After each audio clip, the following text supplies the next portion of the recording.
नमस्कार बच्चों, साधना चैनल में आप सबका स्वागत है। बच्चों, प्रीवियस कक्षा में हमने आपको वाच्य स्पष्ट किए थे और उसके सारे बिंदुओं पर हमने प्रकाश डाला था कि किन किन बिंदुओं पर, किन किन महत्वपूर्ण बातों पर हमें अपना ध्यान केंद्रित करना आवश्यक है।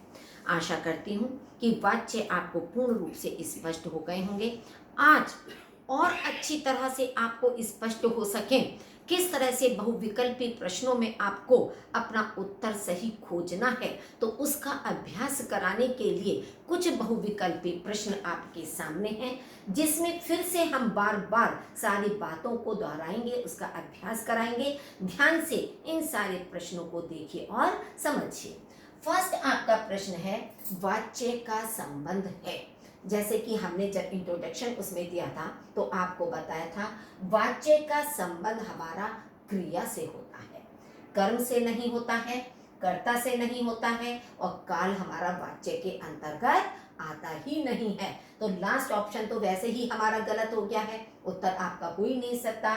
और कर्म और कर्ता से केवल वाच्य का संबंध नहीं होता है, वाच्य का जो मुख्य संबंध होता है वो हमारा क्रिया से है। जैसे कि हमने परिभाषा में बताया था कि क्रिया हमारी कर्ता कर्म या भाव के अनुसार प्रयुक्त होती है, तो इसलिए हमारा वाच्य का संबंध क्रिया से होता है।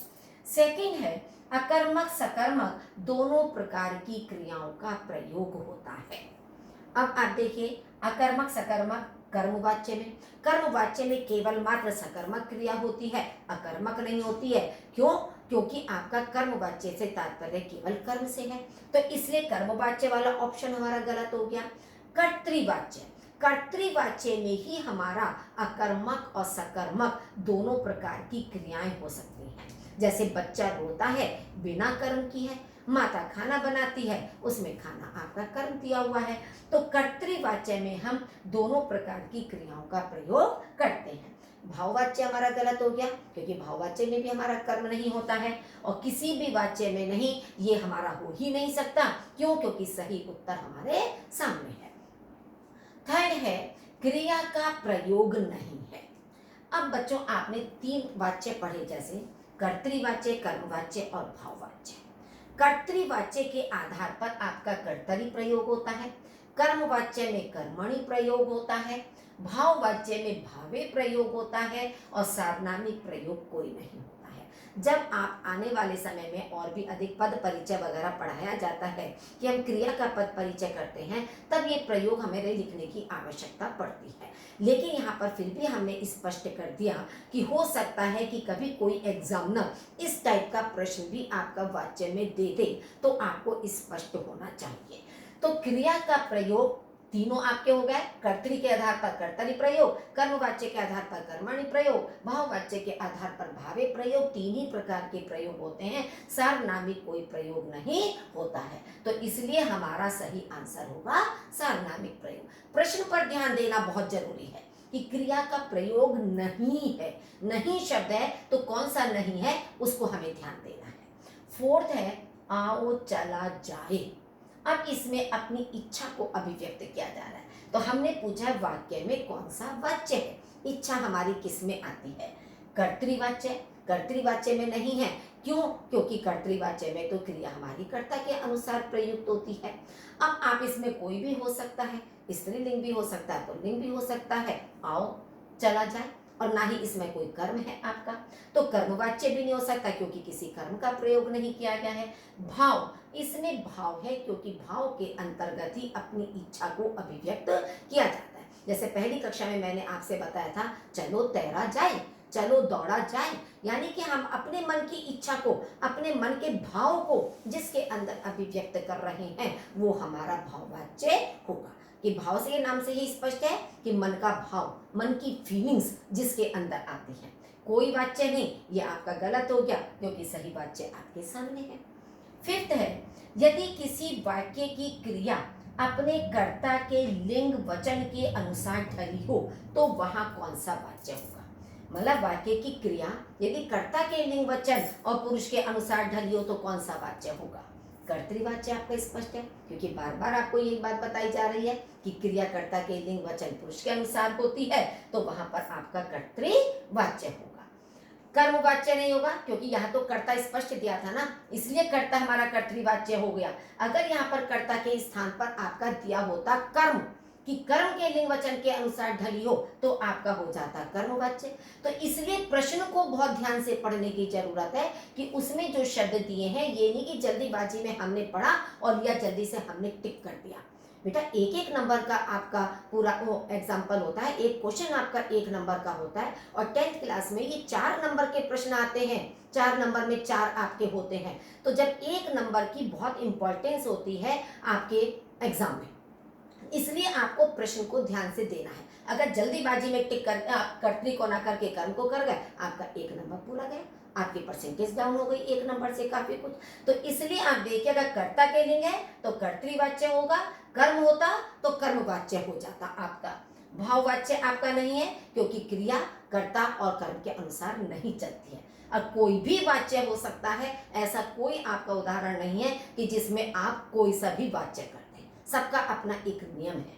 6th है, यदि कर्तृवाच्य में कर्म ना हो तो उसका परिवर्तन किस वाच्य में किया जाएगा। मतलब कर्तृवाच्य में अगर करना हो, यानी कि अकर्मक क्रिया वाला वाच्य है कर्तृ, जैसे आपको बताया था बच्चा रोता है, उसमें कोई कर्म नहीं है, तो आप इस तरह के एग्जाम्पल को किस वाच्य में परिवर्तित कर सकते हैं, वो केवल मात्र भाव वाच्य में कर सकते हैं। क्यों? क्योंकि जब कर्म नहीं है तो हमारा कर्म वाच्य हो ही नहीं सकता, कर्म वाच्य में कर्म का होना अनिवार्य है। कर्तृवाच्य आपका नहीं हो सकता क्योंकि ये तो आपसे पूछा ही है कि कर्तृवाच्य में कर्म ना हो तो उसका परिवर्तन किस में होगा।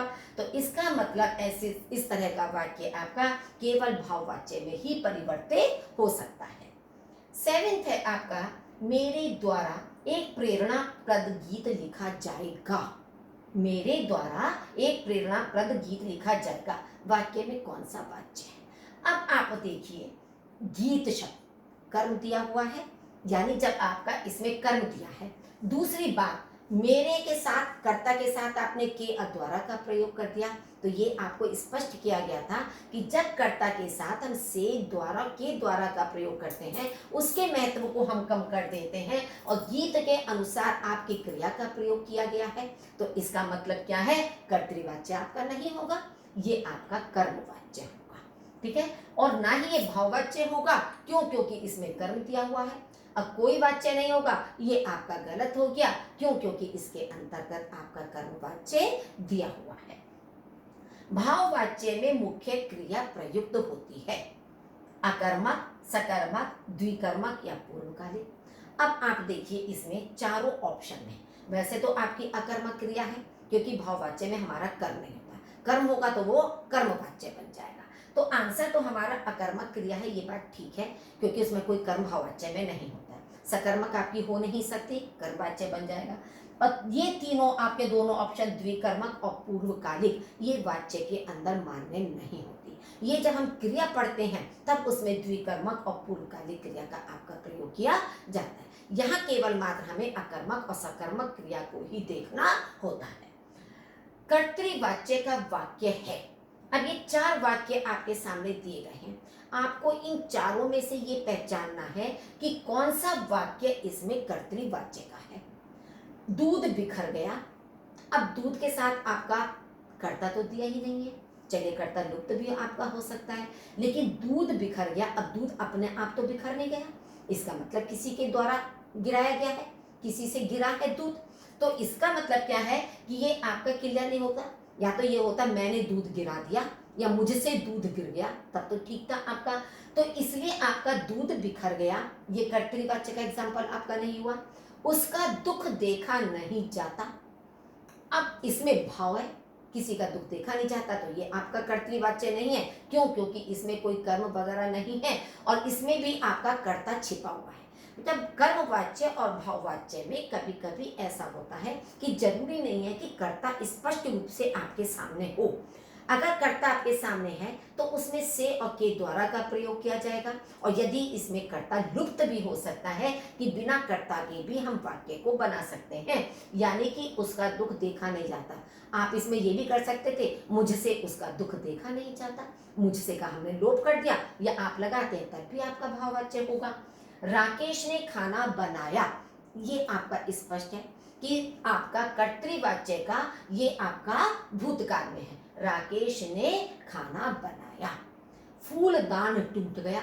अब फूलदान भी अपने आप तो टूट नहीं गया, किसी से गिरा है, किसी ने फेंक कर उसे तोड़ा है या कुछ भी है, तब फूलदान टूटा है। तो इसका मतलब क्या है कि क और घ आपके कर्मवाच्य के हो गए, ख आपका भाववाच्य का है, तो कर्तृवाच्य का एग्जाम्पल आपका ग होगा। जिन वाक्यों में कर्ता गौण अथवा लुप्त होता है वह वाक्य वाच्य से संबंधित होता है। जिसमें चाहे कर्ता है या नहीं है तो उसमें हमने उसको गौण कर दिया। गौण हम कैसे करते हैं, जैसे हमने पहले बताया था कि कर्ता को गौण करने के लिए उसमें हम से और के द्वारा का प्रयोग करते हैं, तो कर्ता हमारा गौण हो जाता है, यानी कि सामान्य हो जाता है। और वह वाक्य कौन से वाच्य से, ये हमारा कर्मवाच्य से, भाववाच्य से, उपयुक्त दोनों से। कर्मवाच्य में भी हम कर्ता को गौण कर देते हैं, जैसे मोहन से चित्र बनाया जाता है, हमने से के द्वारा का लिख दिया, या चित्र बनाया जाता है, हम मोहन से शब्द को लुप्त भी कर सकते हैं, क्योंकि हमने दोनों चीजें आपके सामने करी है, कर्ता को गौण होना और लुप्त करना। दोनों तरह से वाक्य हम कर्मवाच्य में भी बना सकते हैं और भाववाच्य में भी बना सकते हैं। वे दौड़ा जाता है या मोहन से दौड़ा जाता है, दोनों रूपों में बना दिया। तो इसलिए हमारा सही ऑप्शन होगा उपर्युक्त दोनों से, यानी कि का भी राइट है, खा भी राइट है, तो हमारा ग वाला हो जाएगा उपर्युक्त दोनों से, कर्तृवाच्य नहीं होगा। 11th है, निम्नलिखित में भाववाच्य का एक उदाहरण है। अब इसमें देखना है कौन सा है भाववाच्य का। थोड़ी देर सो लिया जाए, मैं पत्र लिखता हूँ, मुझसे पत्र लिखा जाता है, लड़का चित्र बनाता है। अब आप देखिए, यहाँ सही आंसर आपके सामने है, वो अलग चीज है। अब तीनों में आप देखिए, क्यों, क्योंकि आपको चारों ऑप्शन ध्यान से देख रहे हैं कि हमने ठीक है इसको सही माना है, लेकिन ये तीनों भी गलत क्यों है हमारे, उसको भी आपको परीक्षण करना है कि मैं पत्र लिखता हूँ, हूँ क्रिया हमारी मैं के अनुसार प्रयुक्त हुई है, तो ये आपका कर्तृवाच्य हो गया। मुझसे पत्र लिखा जाता है, पत्र के अनुसार क्रिया का प्रयोग किया गया है, तो ये आपका कर्मवाच्य हो गया। लड़का चित्र बनाता है लड़के के अनुसार प्रयुक्त हुआ है, तो ये भी आपका कर्तृवाच्य हो गया। तो इसलिए आपका थोड़ी देर सो लिया जाए, मन की फीलिंग्स, मन की इच्छा को अभिव्यक्त किया गया है, तो ये आपका सही होगा भाववाच्य। पुलिस द्वारा चोर पकड़ा गया, वाक्य किस वाच्य से संबंध है, सकर्मक, भाव, अकर्मक या कर्म। अब आप देखिए किस वाच्य पूछा है कि किस वाच्य से संबंध है। सकर्मक कोई वाच्य नहीं होता है, भाव वाच्य होता है, लेकिन पुलिस द्वारा चोर पकड़ा गया, किसको पकड़ा, चोर को, चोर आपका कर्म दिया है, तो आपका भाव भी नहीं हो सकता क्योंकि भाव में कर्म नहीं होता है। अकर्मक कोई वाच्य नहीं होता है, तो सकर्मक अकर्मक तो आपके वाच्य ना होने से वैसे ही गलत हो गया आंसर। भाव इसके अंदर है नहीं क्योंकि कर्म दिया हुआ है, तो आपका कर्म राइट होगा, यानी कि कर्म वाच्य से संबंध है। प्रिया से आया नहीं जाता, वाक्य का कर्तृवाच्य में रूपांतरण माने परिवर्तित करना, चेंज करना, कि ये आपका कौन सा वाच्य है और इसे हमें कर्तृवाच्य में परिवर्तित करना। प्रिया नहीं आती, ठीक है, ये क्रिया आपका आंसर है। प्रिया से नहीं आया जाता, अब ये आपका नहीं आया जाता भाववाच्य है, आपका कर्तृवाच्य नहीं है, क्योंकि प्रिया के अकॉर्डिंग हमने क्रिया का प्रयोग नहीं किया। प्रिया तो स्त्रीलिंग है, लेकिन हमने क्रिया को लिंग में प्रयुक्त किया, तो ये भाववाच्य है। प्रिय द्वारा आया जाता है, ये भी आपका भाववाच्य है, क्योंकि कर्म इसमें है ही नहीं। प्रिया आएगी, ये भी नहीं हो सकता। क्यों नहीं हो सकता, जबकि ये कर्तृवाच्य है प्रिया आएगी, लेकिन आपको इस बात को भी ध्यान में रखना है कि जिस रूप में आपसे प्रश्न पूछा है उसी रूप में आपको उत्तर भी देना है, परिवर्तन। अगर आपका होता प्रिया से आया नहीं जाएगा, तब आपका ये राइट होता, लेकिन प्रिया नहीं आती, नहीं आया नहीं जाता उस रूप में है, तो उसी रूप में हमें उसका आंसर देना है। ये फ्यूचर टेंस में, ये भविष्य काल में आपको इसका उत्तर नहीं देना। बच्चों, वर्तमान काल में अगर वाक्य है तो वर्तमान काल में परिवर्तन होगा, भूतकाल में वाक्य है तो भूतकाल में परिवर्तन होगा, और यदि आपका भविष्य काल में है तो परिवर्तन भी भविष्य काल के अंदर ही होगा। ये बात आपको ध्यान में रखनी है। लोगों से चिल्लाया जाता है, वाक्य किस वाच्य से संबंधित है। अब आप देखिए, चिल्लाया जाता है यानी कि भाव, फीलिंग मनुष्य की, तो उन्हें किसी बात पर कोई गुस्सा आ रहा होगा, किसी के प्रति कोई आक्रोश उनके मन में होगा, कोई उनकी मनपसंद कार्य नहीं हो रहा होगा, तभी तो मनुष्य चिल्लाता है, वरना क्यों चिल्लाएगा। अगर उसके मन मुताबिक कार्य हो रहा है, उसको हर क्षेत्र में सफलता मिल रही है, तो अननेसेसरी कोई नहीं चिल्लाता है। चिल्लाने के पीछे कोई ना कोई उसका भाव होता है, कोई कारण होता है। तो भाव वाच्य से आपका संबंध है। कर्म वाच्य नहीं होता क्योंकि कर्म नहीं है। अकर्तृवाच्य और कर्तृवाच्य, देखिए यहाँ पर हमने दोनों चीजें आपकी दे दी। अब अकर्तृवाच्य इसलिए नहीं होगा क्योंकि भाववाच्य आपका है, इसमें कर्म नहीं है। अकर्तृवाच्य तब होता है जब आपका उसमें होता भाव, जब स्पष्ट रूप से दे रखा। यदि आपका भाववाच्य नहीं दिया हुआ होता, केवल कर्मवाच्य दिया होता, कर्तृवाच्य दिया होता, या यहाँ पर कालवाचक कोई और तीसरा कोई भी शब्द लिख दिया जाता, तो हमारा अकर्तृवाच्य हो जाता, क्योंकि इसके अंतर्गत आपका भाव भी आ जाता है। इनमें से कर्मवाच्य का उदाहरण है, सविता अंग्रेजी नहीं बोल सकती है, ये आपका कर्तृवाच्य है, क्योंकि सविता के अनुसार हमने सकती है क्रिया का प्रयोग किया है। नन्ही सुनिधि पैदल नहीं चल पाती है, ये भी आपका नन्ही सुनिधि के अकॉर्डिंग आपकी क्रिया का प्रयोग किया गया है। नन्ही सुनिधि से पैदल नहीं चला जाता है, ये आपका भाववाच्य हो गया, पैदल नहीं चला जाता है नन्ही सुनिधि के अनुसार, क्योंकि हमने क्रिया नहीं प्रयुक्त की, पुल्लिंग में की है।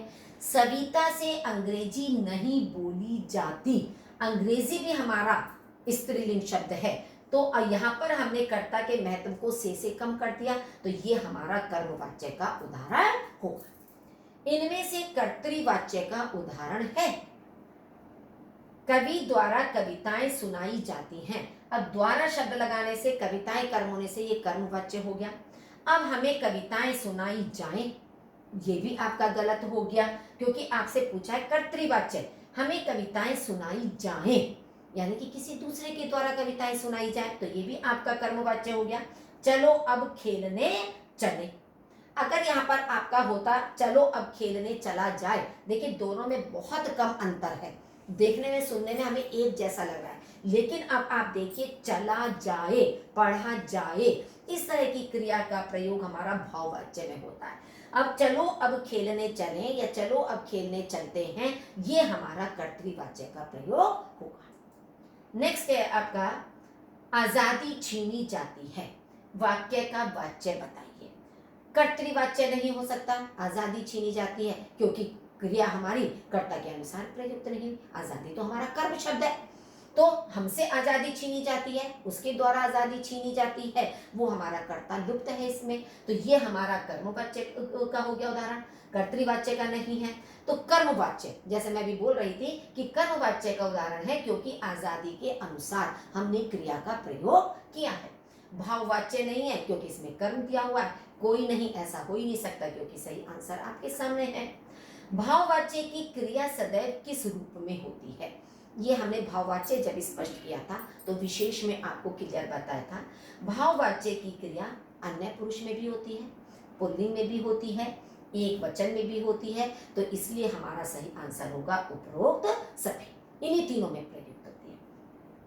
कानूनी या कार्यालयी भाषा में सामान्यतः कौन सा वाच्य प्रयुक्त होता है, यानी कि जब कानूनी या कार्यालयी भाषा होती है तब उसमें हम किस वाच्य का प्रयोग किए करते हैं, कर्मवाच्य, कर्तृवाच्य, अकर्तृवाच्य, ये भाववाच्य। देखिए आपने कई बार उदाहरण सुना होगा कि इस पूरे मामले की तहकीकात की जाएगी, कोई भी चीज होता है कार्यालय वगैरह में, मान लीजिए कोई भी एक पॉइंट होता है कि इसकी जांच की जाएगी, उसकी तहकीकात की जाएगी या उसको सजा दी जाएगी, इस तरह की जो कानूनी या कार्यालयी भाषा होती है उसमें हमेशा कर्मवाच्य का प्रयोग किया जाता है, कर्तृवाच्य उसमें कभी भी नहीं आता है, न अकर्तृवाच्य हो सकता है क्योंकि अकर्तृवाच्य में आपका कर्म और भाव दोनों आ जाते हैं, तो इसलिए आपका सही होगा कर्मवाच्य। इस बात को आप ध्यान में अच्छी तरह से रखिए कि कानूनी और कार्यालयी भाषा में हमेशा कर्मवाच्य का प्रयोग होगा। कर्तृवाच्य की पहचान है, कर्ता बिना विभक्ति, कर्ता ने सहित होता है, उपरोक्त होने। हमने आपको बताया था कि कर्ता में विभक्ति हो भी सकती है या नहीं भी हो सकती है, जैसे सीता चित्र बनाती है, सीता के साथ हमने विभक्ति का प्रयोग नहीं किया, नहीं, या सीता ने चित्र बनाया, हमने ने का भी प्रयोग कर दिया। तो इसका मतलब क्या है, कर्तृवाच्य में हम बिना विभक्ति भी कर सकते हैं और विभक्ति के साथ भी कर सकते हैं। तो उपरोक्त दोनों हमारा सही आंसर होगा। ये क्रिया सदा एक वचन होती है, ये नहीं होगा, ये आपका भाववाच्य के अंतर्गत आता है। कर्मवाच्य की मुख्य विशेषता क्या है? इसमें कर्म प्रधान होता है, सही है, कर्मवाच्य में कर्म की प्रधानता होती है। कर्ता गौण होता है, ये भी सही है, क्योंकि कर्मवाच्य में हम कर्ता को गौण कर देते हैं या लुप्त कर देते हैं। तो इसलिए हमारा सही आंसर होगा उपर्युक्त दो। ठीक है। निम्नलिखित वाक्यों में कौन सा कर्मवाच्य नहीं है? नहीं शब्द पर ध्यान दीजिए। प्रश्न पूछा गया, यानी किसी के द्वारा प्रश्न पूछा गया, ये कर्मवाच्य का उदाहरण हो गया। सुंदर गीत लिखे हैं, ये आपका किसका है? कर्तृवाच्य का है, कि मोहन ने सुंदर गीत लिखे हैं, ये आपका कर्तृवाच्य का है। क्योंकि चाहे इसमें हमने कर्ता का प्रयोग नहीं किया, लेकिन लिखे हैं, इसका मतलब क्या है कि हमारा कर्ता इसमें है। मोहन ने सुंदर गीत लिखे हैं, कवि ने सुंदर गीत लिखे हैं, गीतकार ने सुंदर गीत लिखे हैं, हम कुछ भी कर सकते हैं, तो ये कर्तृवाच्य है। फल खाए गए, ये कर्मवाच्य है कि किसी के द्वारा फल खाए गए, राम के द्वारा फल खाए गए। पाठ पढ़ाया जाता है, शिक्षक के द्वारा पाठ पढ़ाया जाता है। तो ये तीनों कार्य क्या है? कर्मवाच्य के हैं, जबकि ये वाला वाक्य आपका कर्मवाच्य का ना होकर कर्तृवाच्य का है। तुम शोर क्यों मचाते हो, वाक्य में वाच्य है। कर्मवाच्य कर्मवाच्य नहीं हो सकता, क्यों? क्योंकि तुम्हारे द्वारा शोर क्यों मचाया जाता है, या तो ये होता आपका इस तरह से, शोर क्यों मचाते हो, आपका ये आ गया।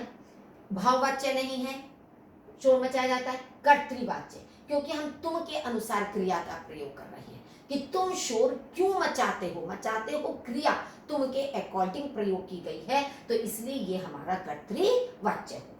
कर्तृवाच्य परिवर्तित हो सकता है केवल कर्मवाच्य में, केवल भाववाच्य में, कर्म और भाव दोनों वाच्य में।